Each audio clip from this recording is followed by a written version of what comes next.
penyusunan kurikulum operasional satuan pendidikan oleh Bapak Dr. Radius Alman Rahman MPD. Kepada Bapak waktu dan tempat dipersilakan. Ada masalah. Perlu ini lagi silakan tambah boleh. Tapi harus diingat minimal yang 5 ini harus ada dalam kurikulum operasional yang Bapak Ibu susun. Kita lihat satu-satu. Dari 5 komponen ini ada yang harus atau wajib Bapak Ibu tinjau atau revisi setiap 1 tahun. Ada yang direvisi dalam jangka menengah setiap 4 atau 5 tahun. Nah, ya, jadi ini 5 nih kan. Nah, yang mana dia? Ini ya. Yang 1, 2 ini direvisi atau ditinjau ulangnya kembali sekali 4 atau 5 tahun. Sekali 4-5 tahun baru dalam. Jadi di tahun depan kalau saya merevisi ini bab 1 bab 2 atau tidak. Oke. Nah, sekarang yang mana yang akan kita ganggu? Ini ya. Jadi pengorganisasian pembelajaran, perencanaan pembelajaran, pendampingan evaluasi dan pengembangan profesional ini direvisi setiap tahun. Jadi ini akan membawa setiap tahun. Bapak Ibu buat tahun ini kurikulum operasional di satuan pendidikan, tahun depan saya akan pastikan untuk melihat ini harus tidak ada perubahan.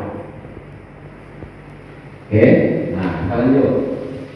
Ini yang saya jelaskan tadi. Jadi berarti yang akan berubah sekali 4-5 tahun atau per periode perencanaan jangka menengah di satuan pendidikan adalah 2 komponen, karakteristik, visi misi dan tujuan.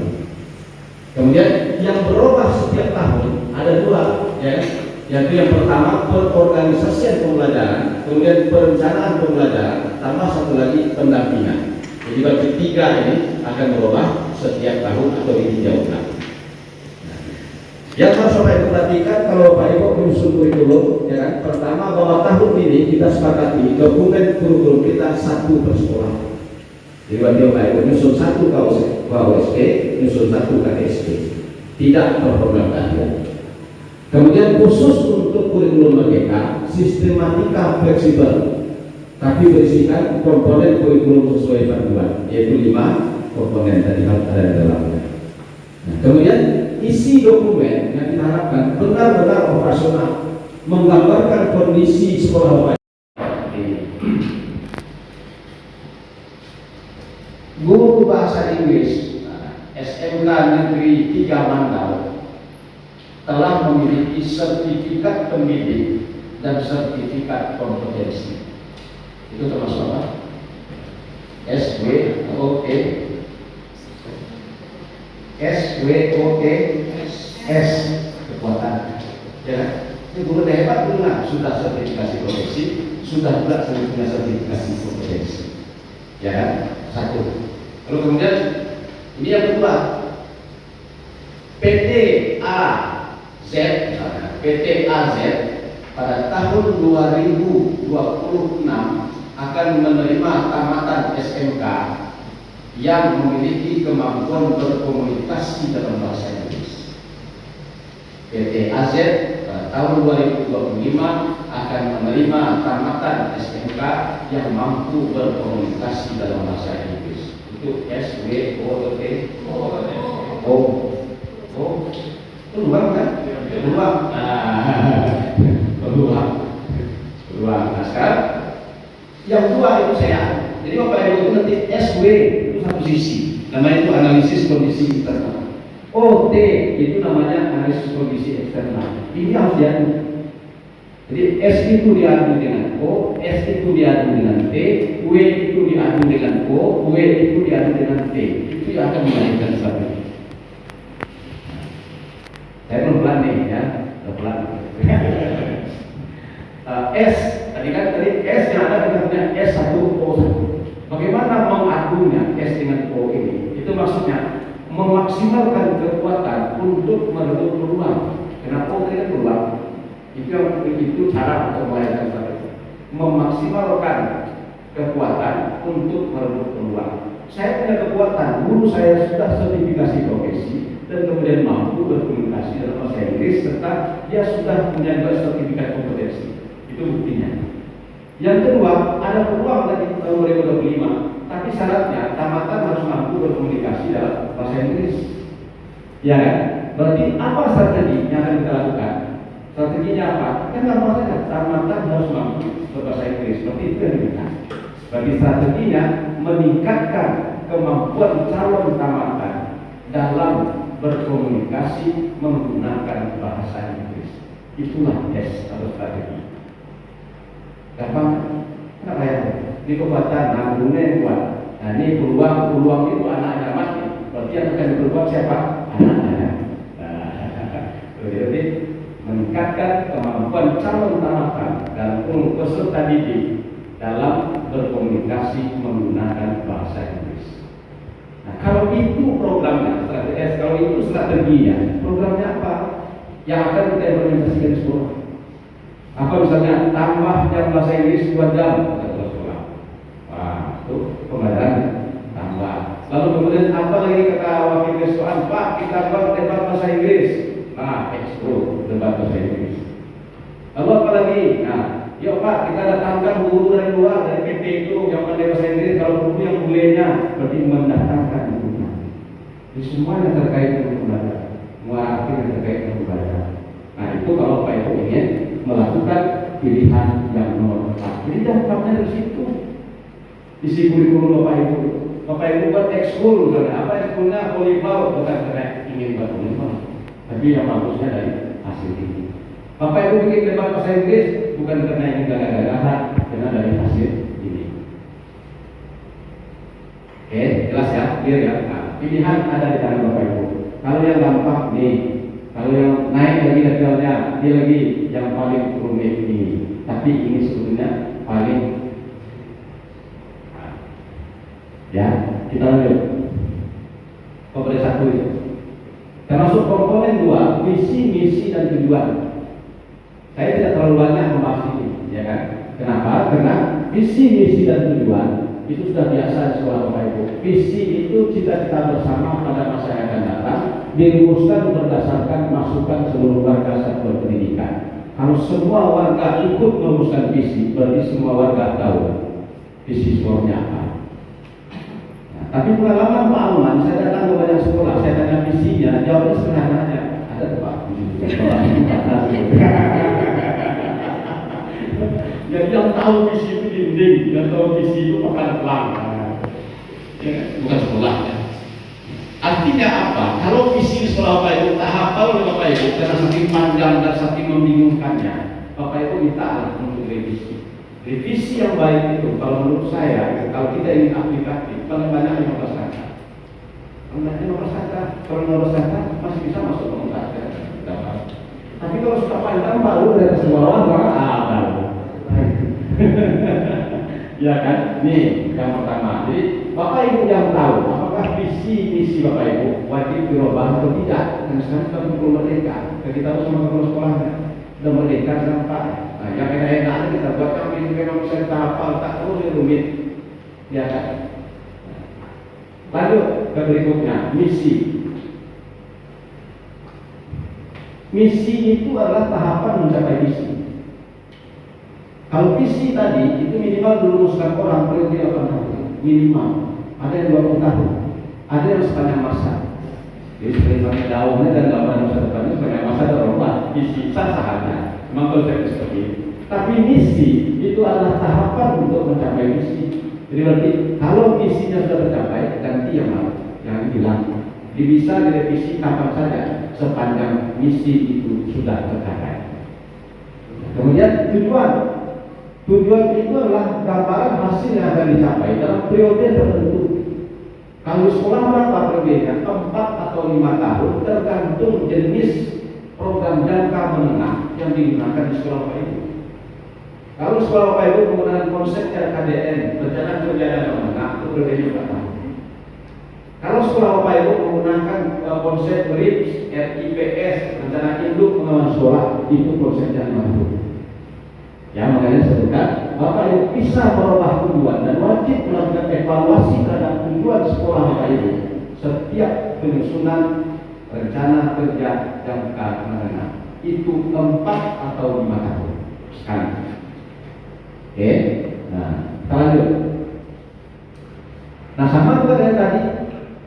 Bagaimana Pak kalau kami ingin mengisi sekarang di kurikulum merdeka, visi, misi dan tujuan sekolah kami? Bapak Ibu diberi 4 pilihan juga. Empat pilihan. Nah, pilihan pertama nih, ya sudahlah daripada repot. Nah, kita pakai yang sudah ada. Ini pilihan pertama. Kemerdekaan. Kan pakai kata sudah banyak. Nah, itu yang pertama. Kalau Bapak Ibu sudahlah, nah ya, berarti Bapak Ibu masuk ke pertama. Nah, sekarang kita lihat pilihan kedua. Pilihan kedua itu meninjau ulang kembali visi dan misi serta tujuan. Kemudian Bapak Ibu lakukan penyesuaian sederhana. Jadi apa ini tidak tren lagi kecuali ini yang baru ada yang harus kita masukkan. Disisip ya secara sederhana. Tapi ini pilihan yang kedua. Pilihan yang ketiga, Bapak Ibu ulang lagi membuat visi, misi dan tujuannya. Ini betul-betul Bapak Ibu berdasarkan hasil evaluasi. Ayo panggil guru, panggil anak perwakilan, panggil tenaga pendidikan, tanya maunya gimana, menurut Bapak Ibu ini seperti apa. Jadi melakukan evaluasi sederhana. Nah, kemudian yang keempat, Bapak Ibu, menyusun ulang, sama menyusun ulang, ya, visi, misi dan tujuan Bapak Ibu dengan melibatkan berbagai pemangku kepentingan. Di semua dilibatkan internal, eksternal, guru, pegawai, anak, eksternal, orang tua, dinas pendidikan, studi dan sebagainya. Jadi Bapak Ibu dalam menyusun bagian kedua atau komponen kedua dari kurikulum operasional pendidikan, Bapak Ibu diberi hak untuk memilih pilihan. Apakah pilihan 1, pilihan 2, pilihan 3 atau pilihan 4. Tapi saya sekali lagi merekomendasikan kepada Bapak Ibu dalam merumuskan ini visi, misi dan tujuan, jangan berbelit-belit. Kemudian kalau semua awali dengan visi yang bisa memang diingat oleh semua anggota di lingkungan sekolah Bapak Ibu. Jadi dasarnya banyak 15 kata cukup teman-teman. Oke, nah ini yang kedua.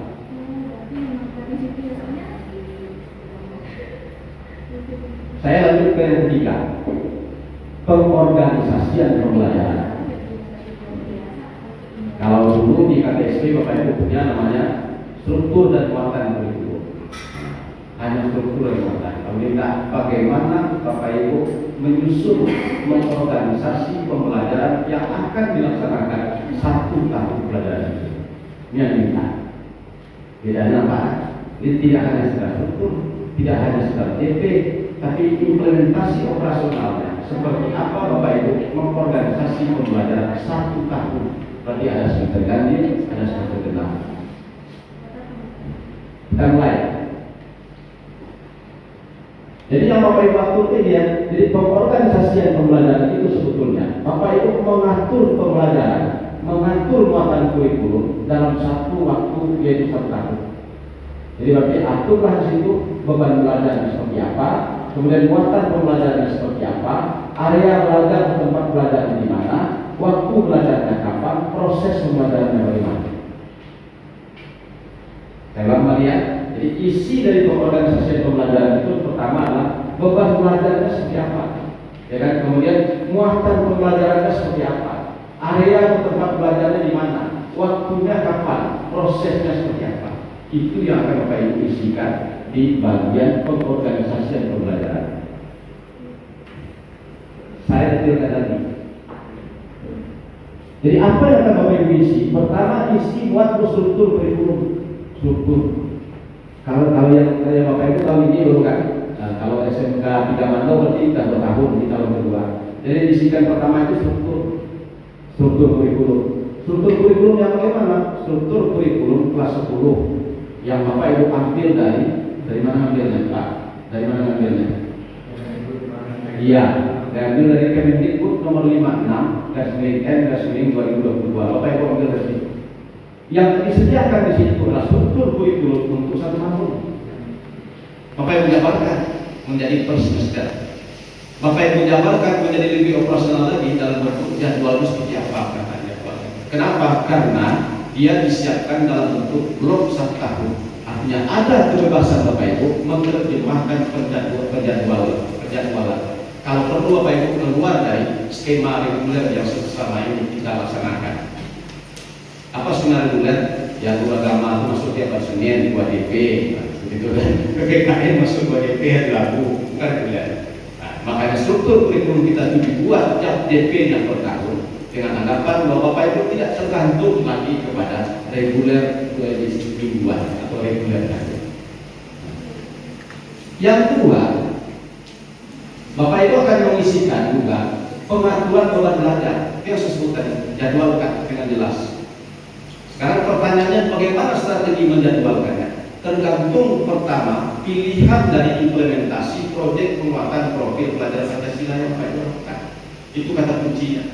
Jadi kunci cara teknis Bapak Ibu menyusun jadwal itu tergantung pilihan pengaturan waktu yang Bapak Ibu tetapkan untuk proyek penguatan profil pelajar Pancasila.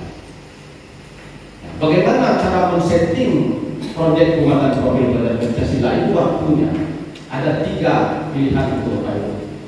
Pertama, proyek penguatan profil pelajar Pancasila itu boleh Bapak Ibu laksanakan setiap hari.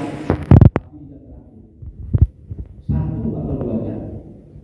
Kenapa ada 1 jam saja Pak? Kalau 1 jam saja setahun dan cukup DP setahun.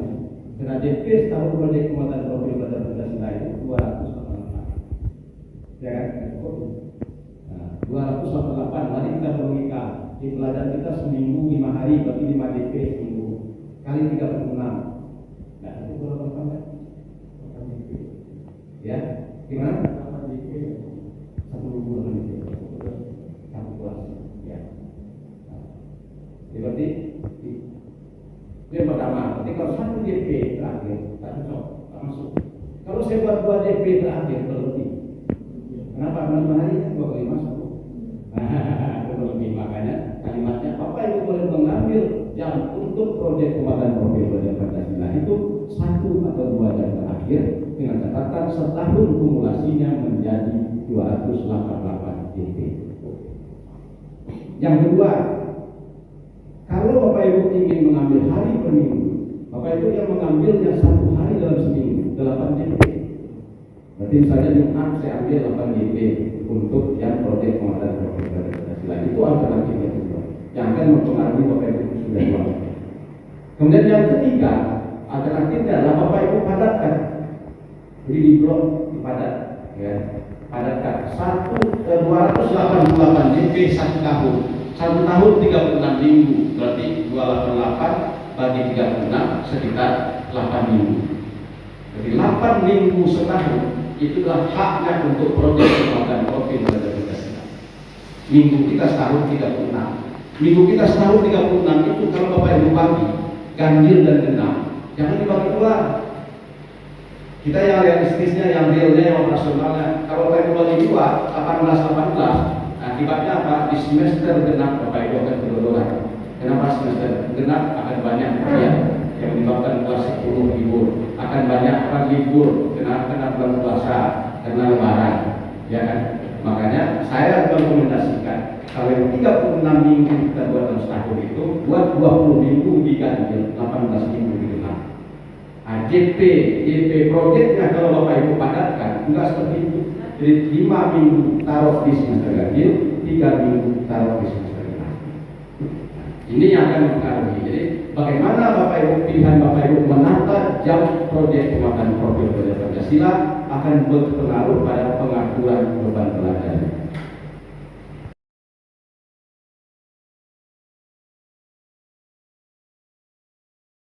Saya bagaimana Bapak Ibu menata proyek, kenapa Ibu mengatur dulu kan? Gimana apa yang Bapak Ibu lakukan? Gimana Bapak Ibu mengatur?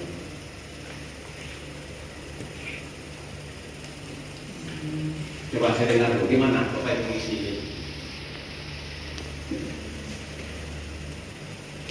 Saya akan mengisi dokumen pos nanti kan, nah, yang mana Bapak Ibu isi. Jadi saya tidak akan sampai detail ini, tetapi saya akan memberikan gambaran kepada Bapak Ibu isi pengorganisasian pembelajaran di dokumen kurikulum Bapak Ibu nanti seperti apa, itu akan kita jelaskan. Mari kita lihat.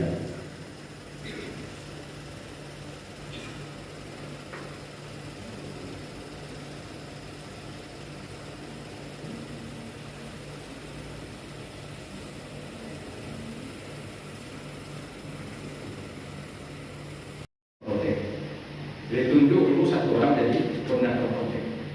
Koordinator proyek itu mengampu 1 kelas. Dan itu setara dengan, kalau dia ASN, dia PNS, setara dengan 2 DP. Bisa masuk apotek 2 DP, namanya koordinator proyek. Proyek ini kan diambil dari semua mapel, 20 sampai 30%. Apakah ketika jam proyek guru pasangan? Tidak tidak. Jadi guru agama, misalnya diambil DP 18 jam, 18 jam itu guru agama harus masuk. Tapi bukan sebagai guru yang akan memberikan materi agama. Sebagai apa? Jawabnya ini, sebagai fasilitator. Dan jika satu judul proyek mungkin melibatkan beberapa mata pelajaran.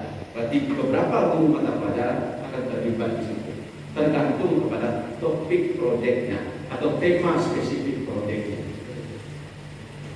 Ya, nah, tergantung tema spesifik proyeknya. Nah, saya tak ulang lagi ini ya. Saya sengaja pelan-pelan dan yang tadinya saya beritahu kalau simak saya. Jadi apa tadi? Yang bertanggung jawab terhadap proyek adalah koordinator. Kemudian di bawah koordinator itu akan ada tim fasilitasi, yaitu guru mata pelajaran. Baik, dalam tabel. Di mana mulainya dia? Waktu. Di waktu 1 tahun berapa? 288. Kemudian 1 semester ganjil berapa? Semester genap berapa? Untuk proyek tim fasilitasinya apa? Itu akan masuk di setiap proyek. Lalu kemudian identifikasi kesiapan satuan pendidikan. Silakan. Lalu pilih tema umum. Tadi tema umum Pak Bu ya, berarti 2 tema pilihan, 1 tema wajib. Setiap tema itu akan diturunkan menjadi topik proyek. Itu disebut dengan tema spesifik. Ya kan, tema spesifiknya apa? Kita lihat gaya hidup berkelanjutan, misalnya tadi kan, gaya hidup berkelanjutan itu masuk ke dalamnya itu masalah lingkungan. Jadi sampah misalnya, saya bicara tentang sampah. Lalu kalau saya bicara tentang sampah, pertanyaan sederhananya kan seperti ini. Mengawalinya itu mencari topik spesifik itu dari pertanyaan. Saya ajukan pertanyaan, kemanakah sebetulnya sampah yang ada di Kecamatan Batin selama dibuang? Itu pertanyaannya. Pak, kalau berarti Pak, ya kan harus keliling anak Kecamatan Batin Solapan, agak dan Podo kan. Nah, saya sederhanakan tadi, kemanakah sampah yang ada di SMK 3 Mandau dibuang? Ya kan? Lalu kan, itu kan berat kan itu. Ya. Lalu akhirnya apakah tidak ada kemungkinan sampah ini kita daur ulang untuk kita manfaatkan lagi? Maka dia mulai menjurus daur ulang sampah. Lalu kalau saya ingin mendaur ulang sampah di SMK 3 Mantau, sampah apa yang bisa saya daur ulang? Sampah tumbuhan, sampah kertas, sampah ini plastik, ketemu lagi daur Pak, boleh. Kalau lagi buat Pak, boleh.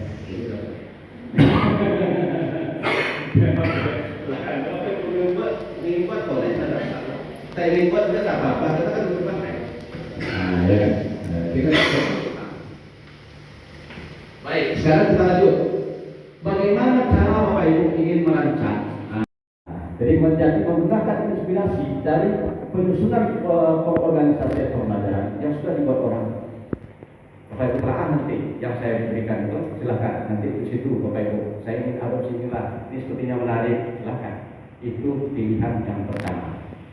Nah, pilihan yang kedua ada Bapak Ibu lakukan modifikasi, ambil juga itu. Tapi kalau yang ini saya setelah mentah-mentah semua di sekolah saya tidak cocok, harus saya kurangi ini atau saya tambah ini, itu berarti Bapak Ibu menggunakan pilihan yang kedua. Kemudian pilihan yang ketiga, Bapak Ibu kembangkan sendiri, ya kan?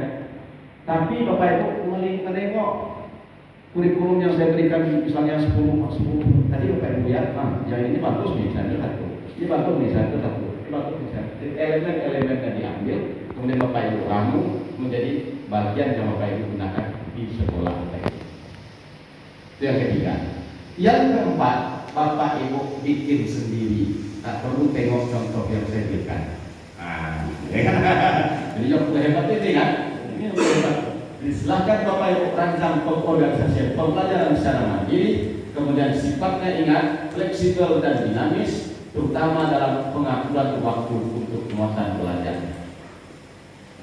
Kalau Mas, saya dapat pengalaman 4 tahun, saya Pak, kita selesai, belum lagi saya bikin kos saya belum ada, nggak usah khawatir, itu caranya. Dari yang paling gampang sampai yang paling sulit. Bapak Ibu mau ambil yang mana? dikembalikan kepada Bapak Ibu sesuai dengan kondisinya masing-masing. Oke, nah itu pengorganisasian pembelajaran. Kita masuk dari komponen 4 yang harus ada dalam dokumen kurikulum Bapak Ibu, namanya perencanaan pembelajaran. Perencanaan pembelajaran itu ada 2, ya Pak Bu. Pertama namanya rencana pembelajaran tingkat kelas. Yang kedua namanya rencana pembelajaran tingkat satuan pendidikan. Ini nggak usah bingung dengan istilahnya, ya, ini Bapak Ibu sudah tahu. Rencana pembelajaran tingkat kelas itu, ya kan, itu adalah modul ajar, RPP. Nah, kalau di K13. Jadi kenapa di sini dibuat rencana pembelajaran dan sendiri modul ajar? Ya karena kalau Bapak Ibu pilihannya pilihan yang nomor 1, mandiri belajar, Bapak Ibu masih pakai RPP. Bapak Ibu tak perlu pakai modul ajar, ya kan? Nah, kemudian yang kedua, rencana pembelajaran tingkat satuan pendidikan memuat ATP, mengganti silabus, atau kalau di K13-nya silabusnya. Jadi berarti rencana pembelajaran tingkat satuan pendidikan itu ATP, dan rencana pembelajaran tingkat kelas itu modul ajar. Silahkan Bapak Ibu sampaikan seperti apa Bapak Ibu menganalisis CP, kemudian menurunkannya menjadi ATP, kemudian menjadi modul ajar di bagian ini, di pengorganisasian ini. Kemudian lengkapi. Nah, lengkapi ya, tambah. Apa lagi tambah? 2, peraturan akademik dan kalender pendidikan. Peraturan akademik dan kalender pendidikan. Nah, lalu kemudian kita lihat apa saja isi peraturan akademik. Isinya ada 3, minimal 4 lah ya. Persyaratan pemilihan konsentrasi. Jadi syarat pilih konsentrasi keahlian. Yang kedua, asesmen. Penilaiannya seperti apa? Mengolah nilai rapornya seperti apa? Itu yang paling penting. Jadi jangan di sini Bapak Ibu seperti yang saya katakan tadi, asesmen yang dimaksud dengan asesmen adalah yang penting. Jadi asesmen yang Bapak Ibu pakai menggunakan guru sekolah Bapak Ibu apa saja? Ya kan? Nah, asesmen formatif, asesmen sumatif berikut materi, asesmen sumatif akhir semester, silakan. Lalu kemudian rumus olah nilai rapornya seperti apa? Atau asesmen formatifnya seperti apa? Bapak Ibu tetapkan. Apakah pakai angka semua, sebagian pakai angka, sebagian deskripsi, atau pakai deskripsi semua?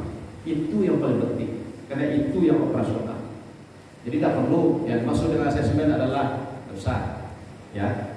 Nah, dan kemudian kalau tempat saya memeriksa dokumentasi Bapak Ibu, yang halaman itu pasti saya coret, jangan marah. Nah, terus sudah dikasih tahu, ya, pasti saya coret. Nah, di sana tak perlu lagi Pak, oh, ini dokumen operasional. Ya kan? Nah, kalau di kalender pendidikan, Bapak Ibu boleh saja masukkan kalender pendidikan yang dari provinsi, tapi sebaiknya Bapak Ibu menerjemahkan kalender pendidikan provinsi menjadi kalender yang disusun oleh satuan pendidikan masing-masing. Acuannya tetap kalender dinas pendidikan provinsi. Ini biasa kita kan. Tadi kita lihat pilihan lagi, ini merdeka yang dimasuk lagi merdeka. Bapak Ibu merdeka, buat mau milih yang mana, pilihannya juga 4. Jadi dalam menyusun rencana pembelajaran, yang pertama Bapak Ibu pilihannya boleh menggunakan inspirasi. Jadi yang ada punya orang, kemudian Bapak Ibu sama mapelnya, sama JP-nya, udahlah pakai itu. Istilahnya menggunakan inspirasi. Apa yang dipakai? Yang perencanaan pembelajaran.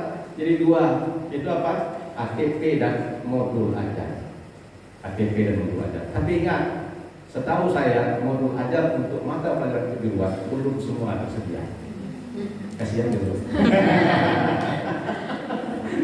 Berarti harus susun sendiri, harus pandai susun sendiri, ya kan? Nah, lalu kemudian pilihan yang kedua, Bapak Ibu melakukan modifikasi.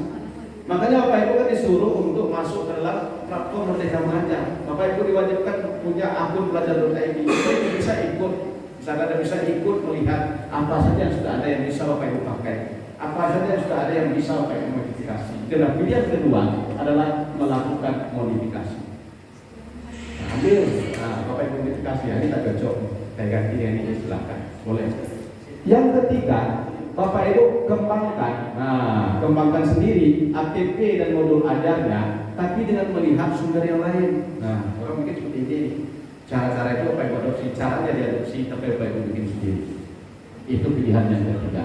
Yang keempat, baru Bapak Ibu mengembangkan dokumen perencanaan pembelajaran secara mandiri dan orang lain yang akan melihat kepada Bapak Ibu, orang lain yang akan merujuk kepada Bapak Ibu, orang lain yang akan menjadikan Bapak Ibu inspirasi. Jadi kalau kita lihat dari penilaian implementasi kurikulum yang nomor 4 ini harusnya wajib dilaksanakan oleh yang kebagian rekomendasi nomor 3, yaitu mandiri berbagi. Ya kan? Oke, pokoknya jelas ya. Jadi pilihannya ini, jadi nggak ada jawab, ada yang pilih. Terima kasih atas waktu yang sudah diberikan. Ini mohon maaf sebelumnya, Pak, perkenalkan nama saya Siapa dari Perwakilan Ya. Pertanyaan pertama itu dari awal tadi Bapak menyampaikan bahwa kegiatan ini akan berlangsung kemungkinan besar 5 kali. Jadi apakah ini sudah masuk tahap pertama, Pak ya? Kemudian saya bertanyakan, apakah kegiatan ini hanya khusus untuk sekolah-sekolah yang akan melaksanakan kurikulum merdeka pada tahun ini? Nah, ini pertanyaan bagaimana dengan sekolah-sekolah dari kawan kita yang belum mendaftarkan? Apakah nanti juga akan ada pendampingan yang sama? Karena ini ada pertanyaan dari kawan-kawan kita yang lain juga, Pak. Kemudian yang kedua mengenai masalah proyek penguatan profil Pancasila, Pak. Tadi disampaikan bahwa untuk proyek penguatan ini kan setiap mata pelajaran diambil dari 20 sampai 30% jamnya, Pak. Ya. Nah, kemudian bahwa ada 2 tema wajib dalam setahun yang harus dipilih sekolah. Ada yang pertama tadi kalau tidak salah saya mendengarkan itu ada tema wajib dengan tema pilihan, Pak ya. Nah, kemudian ini ya mungkin saya tadi mendengarnya belum begitu tadi mohon maaf kalau seandainya ini mengulang bahwa proyek yang harus dihasilkan sekolah dalam setahun itu minimal berapa proyek? Nah, itu Pak, untuk penguatan profil Pancasila tadi, Pak. Karena dalam istilahnya kan bisa kolaborasi antara semua mata pelajaran. Nah, sekolah itu minimal membuat proyeknya itu berapa? Mungkin itu Pak untuk sementara. Nanti kalau ada lagi kita tambahkan.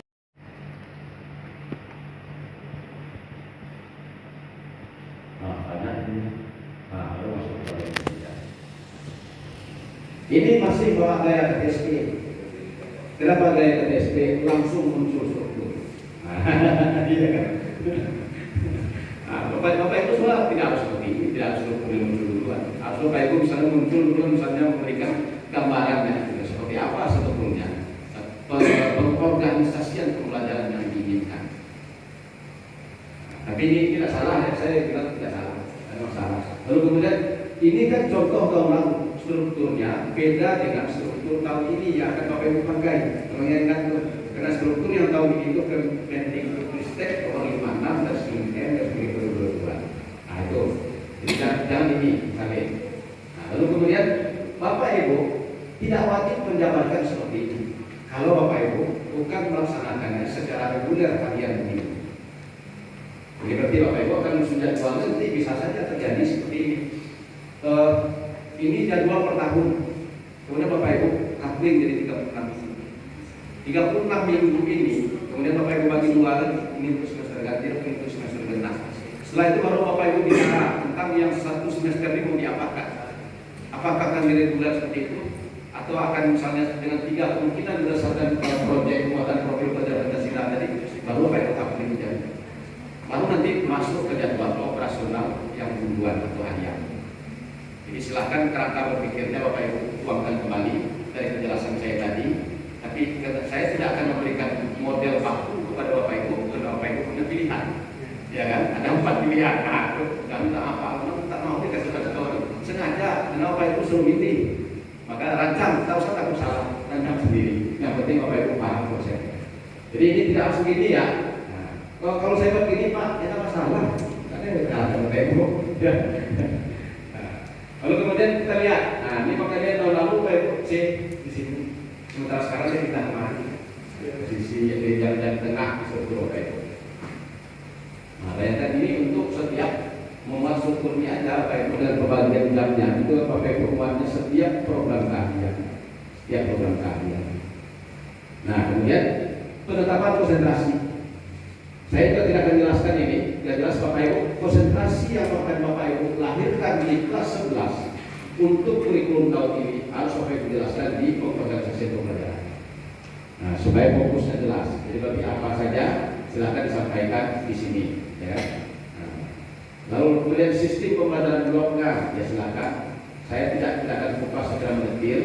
Bapak Ibu nanti akan menelaah semua contoh yang kita berikan dan kemudian sesuai dengan kewenangan Bapak Ibu, silakan Bapak Ibu pilih dari 4 kemungkinan untuk mengimplementasikan 4 pilihan, ya.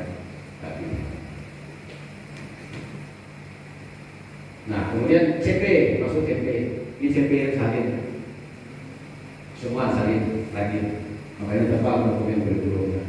Kalau Pak Ibu mengikuti itu tak apa-apa. Ya bagus Pak, kan nanti kalau saya kepepet, kalau CP matematik saya bisa lihat sini, ya tak apa-apa, bagus juga semuanya. Kalau kita menggunakan sisi positifnya semuanya bagus. Kalau Pak Ibu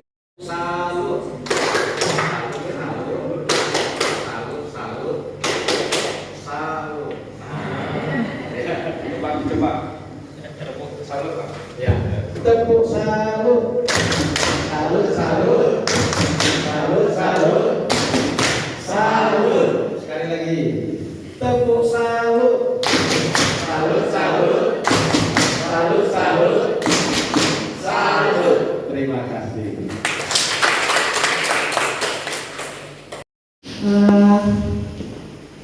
Menurut saya ada beberapa kendala yang kami alami selama melakukan pemberian kos. Itu tadi kami dapat informasi sebelumnya. Waktu itu kami pernah bergabung Bapak, karena kami pengelola pembina kami itu Pak Herman. Kami bergabung di rumah Pak dengan masalah kos juga.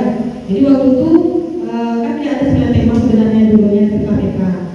Jadi waktu kami dapat informasi bahwa sekarang itu tinggal 7 tema katanya Pak. Tinggal 7 tema, yang 2 tema lagi yang bekerjaan dan bekerja itu kan termasuk tema wajib katanya Pak. Itu tidak jadi pilihan lagi, tidak jadi wajib lagi, tinggal 7. Jadi tadi setelah dilihat Pak Alman melakukan menyampaikan informasi kepada kami, itu tema kewirausahaan itu di warna merah gitu ya Pak. Jadi itu sudah kami pilih kemarin Pak, tema kewirausahaan itu. Jadi agak gimana tadi rasanya kan Pak gitu, karena termasuk 3 tema kewirausahaan terpilih salah satunya Pak. Kemudian untuk penyusunan kos itu sekolah atas usulan kepala sekolah kemarin kami membuat tim pengembangan kurikulum. Jadi setiap tim itu ada per-babnya. Jadi khusus saya kemarin itu cuma 4 dan lampiran itu yang saya pegang untuk kurikulum. Sebetulnya itu dibagi kepada guru-guru yang ada di tim kami yang lain Pak. Mungkin kendalanya tidak terlalu banyak, tapi mungkin modelnya tidak terlalu bagus Pak ya. Tidak terlalu sempurna seperti Bapak bilang tadi. Mungkin akan ada perbedaan. Itu melebur kembali ke dalam mata pelajaran. Tahun lalu semuanya pilihannya sama di proyek muatan proyek pelajaran. Tidak salah cara yang dilakukan. Jangan jadi yang dilaksanakan. Yang benar itu ternyata ada perubahan kalau ini. Nah itu yang benar kan? Salah kan? Tahun lalu itu kita mengambil di kewirausahaan begitu. Kenapa buatnya seperti itu? Tapi yang terbaru berdasarkan Kemendikbud nomor 56/2022 itu menyatakan bahwa untuk SMK yang saya sampaikan di sini kemarin untuk penyampaian kurikulum yang apa kemarin yang saya menunjukkan itu sudah disampaikan oleh ini.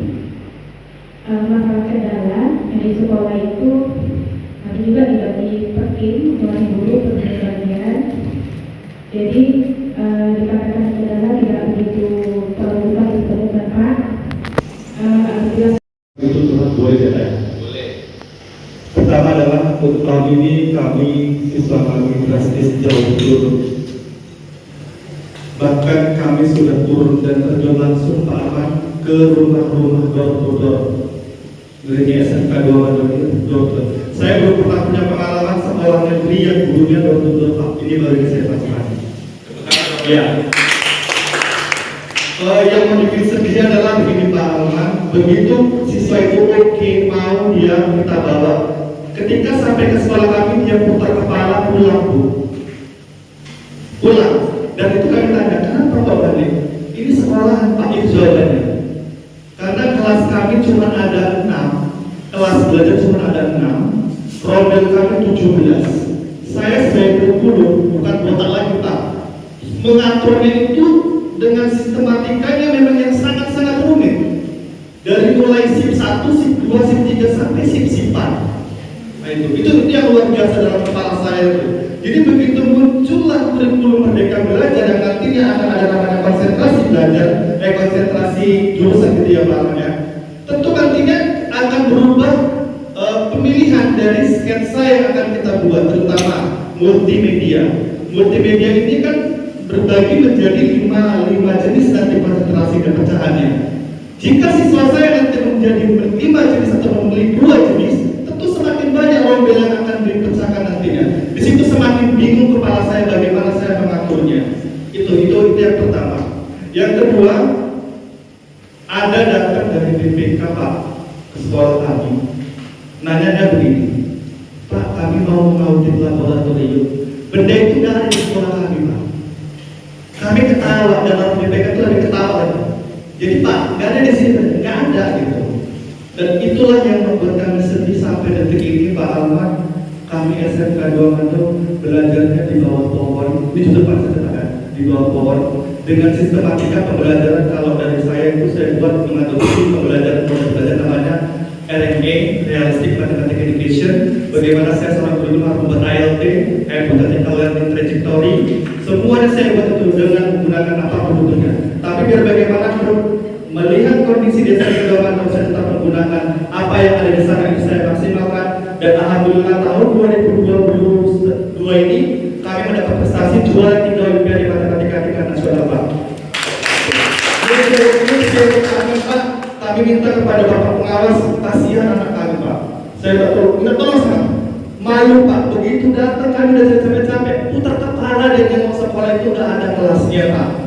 Jadi saya minta tolong, kebetulan ada dari bidang SMK ya Bu, tolong kami dengan ajuan. Kebetulan Pak Agus juga sebagai sekretaris KKS, tolong Bapak diperhatikan kami SMK Negeri 2 Manado ini. Satu lagi saya perlu juga memberikan kalau untuk prestasi, kami sekarang bersaing di Universitas Negeri Riau, Olimpiade Fisika. Kita lawan bukan SMK Pak, tapi SMA. Kami mendapat juara 2 Olimpiade Fisika di Universitas Negeri Riau tahun 2022 ini. Perkenalkan saya dari CFC, nama Jarkasi. Kami Kecamatan Parigi di garis perbatasan dengan Siak. Orang selalu mengatakan kami Kabupaten Siak, padahal Kabupaten Bugis. Ya, sekolah kita dulunya hanya ada jurusan agribisnis Pak, pertanian. Tahun 2018 kita membuka jurusan otomotif, sepeda motor dan EKG. Alhamdulillah ada peningkatan jumlah siswa. Dan juga dalam beberapa bulan yang lalu kita juga mengajukan penambahan jurusan baru. Kemarin masih pengajuan multimedia, tapi sudah direlevansikan dengan kurikulum Merdeka itu kita mengambil DKV. Dan alhamdulillah juga nampaknya di dalam sistem itu sudah juga cukup terisi Pak. Untuk yang DKV-nya memang agak sedikit sambil kita sosialisasikan. Jadi kita sosialisasikan karena memang jurusan baru, kemudian kita sosialisasinya juga belum cukup. Tapi akhirnya dengan segala daya dan upaya terpenuhi dan alhamdulillah untuk dari kota sudah diterima. Kemudian yang berikutnya mengenai masalah penambahan jurusan, tadi disampaikan bahwa secara kenyataannya bahwa jurusan yang mau kita ajukan semisal ini kan persiapannya itu belum ada. Artinya kalau segala bentuk persiapannya itu kan baik sarana prasarana itu kan sebenarnya belum ada Pak. Cuman kita pengen mengembangkan sekolah untuk menambah jurusan baru.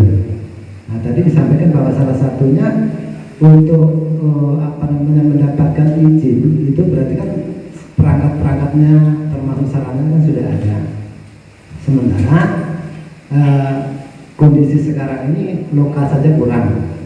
Apalagi dengan bengkel dan sebagainya, kami rencana pengen membuka jurusan baru lagi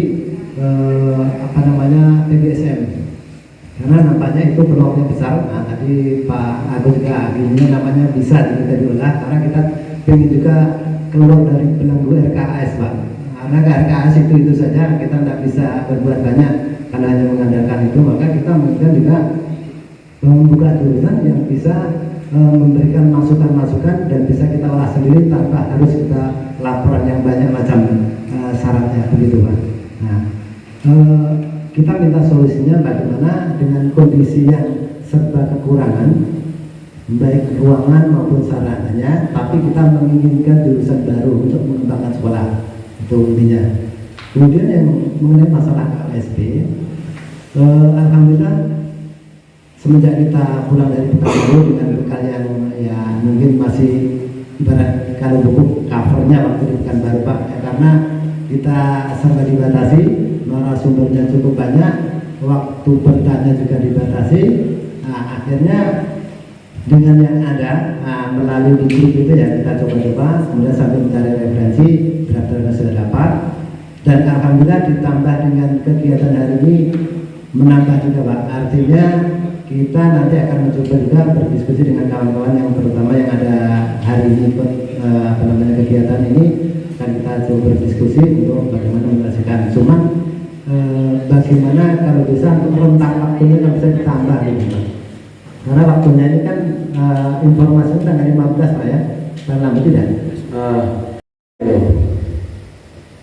Nanti saya kirim link ke Pak Agus untuk menambah koleksi Bapak Ibu, ya kan, karena tempatnya sudah teknis sekali yang Bapak Ibu sampaikan tadi, mau cari modul di mana gitu kan. Nah, nanti saya ada link yang saya berikan beberapa sampel, ada contoh ada di dalam itu. Kemudian yang kedua terkait dengan perizinan, saya itu mungkin termasuk yang cara berpikirnya agak beda. Prinsip saya, kalau ada orang yang ingin menambah jurusan sekolah, berarti itu sekolahnya ingin berkembang dan ingin maju. Itu dia. Lalu kemudian apakah sarana diperlukan? Ya diperlukan. Tapi apakah kalau misalnya sarana itu segala-galanya? Saya kira tidak juga. Kenapa demikian? Karena pengalaman saya dulu seperti itu. Saya waktu membuka SMK 2 Dumai itu, STM Dumai itu, kami kepala sekolah tambah 5 orang guru. Hanya itu yang buka ada, Pak. Tak punya gedung, tak punya alat sepotong pun, numpang di gedung SD. Tapi yang dibuka 5 jurusan sekaligus. Gila nggak? Dan anehnya gitu, sampai anak itu tamat, dia tak pernah menikmati sarana peralatan praktek, padahal ada di depan matanya. Jadi baru semua, tapi belum diserah terimakan, jadi nggak bisa dibuka, nggak bisa dipakai. Jadi dia nonton itu aja.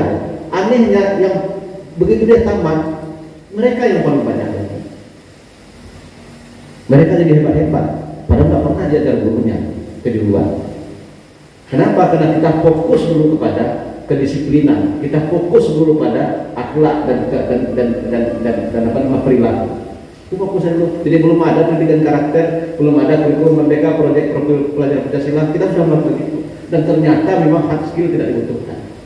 Pada akhirnya penentu orang berhasil itu ada di soft skill.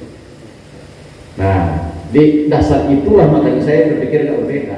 Kalau ada sekolah yang ingin mengajukan permohonan, kami tambah jurusan, Pak, saya cepat aja respon, ayo buka. Tidak akan maju kita, Pak, kalau banyak hitung-hitungan. Coba lihat, orang yang banyak pertimbangan, orang yang banyak perhitungan tidak akan pernah sampai di puncak. Tetapi orang yang berani membuat terobosan, orang yang berani mengambil risiko, itulah yang akan sukses.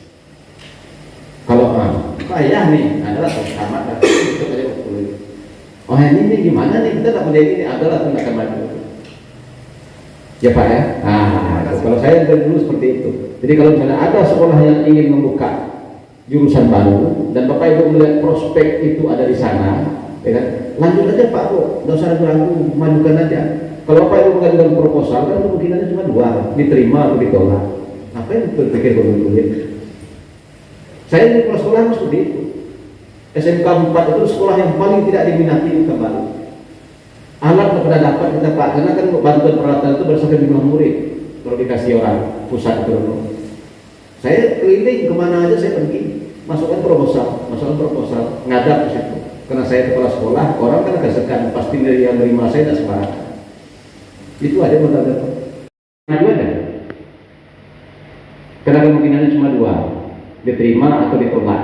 Tidak akan pernah Bapak Ibu maki-maki orang. Pengalaman saya tidak pernah maki-maki orang. Maka saya menjuluki diri saya dulu kepala sekolah pengemis. Tapi saya mengemis bukan untuk diri saya, tapi untuk pendidikan. Jadi Bapak Ibu ingin maju, alat tak punya.